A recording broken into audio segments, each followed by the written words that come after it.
What's going on, guys? Stefan, S&E's Garage. Today we're in here with a 2017 Honda Ridgeline, and we're doing a couple things to this today. We're doing 3 videos on it actually: front brakes, rear brakes, and 4-wheel mud flaps. So we just finished up the front brakes. We got both sides done. We're gonna go ahead and tackle these WeatherTech no-drill mud flaps. So before we get started, I do just want to thank our channel sponsor, LasFit Auto Lighting. They make LED bulbs for just about every car on the market.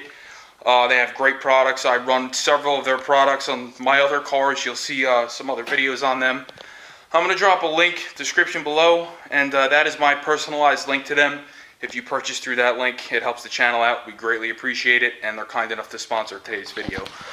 So without further ado, let's open these mud flaps, open the box, check out the directions, and see what we have to do to get them on. I figured it'd be easier with the wheels off because we're going to be in that wheel well, so let's get right to it.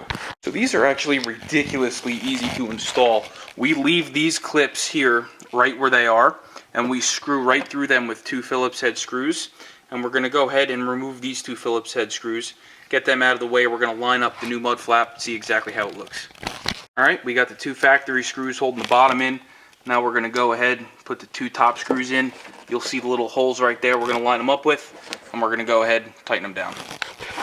So we got this side in, same thing. 2 new screws, 2 old screws. They look really nice, and we're going to go ahead and take the back wheels off, do the back. Alright guys, we're on the right rear of the vehicle here. We just finished up the brakes on this side. We're going to go ahead and take 1, 2, and 3 Phillips head screws out like it says in the directions. I'm assuming that's what we're going to be using to install these new mud flaps. So let's get them out and see what they want us to do next. Next up, we're going to install one of these little U-clips right here that allows us to utilize this hole for a screw. So we got that done. The next thing we're going to do is line up our mud flap, see how it looks, put our screws in. Alright guys, we got all of our screws in as shown. We're going to go ahead and tighten them all down. Alright guys, we got our mud flaps on, front and rear. Everything looks good. So if this video helped you at all, please like, share, and subscribe. See you next time.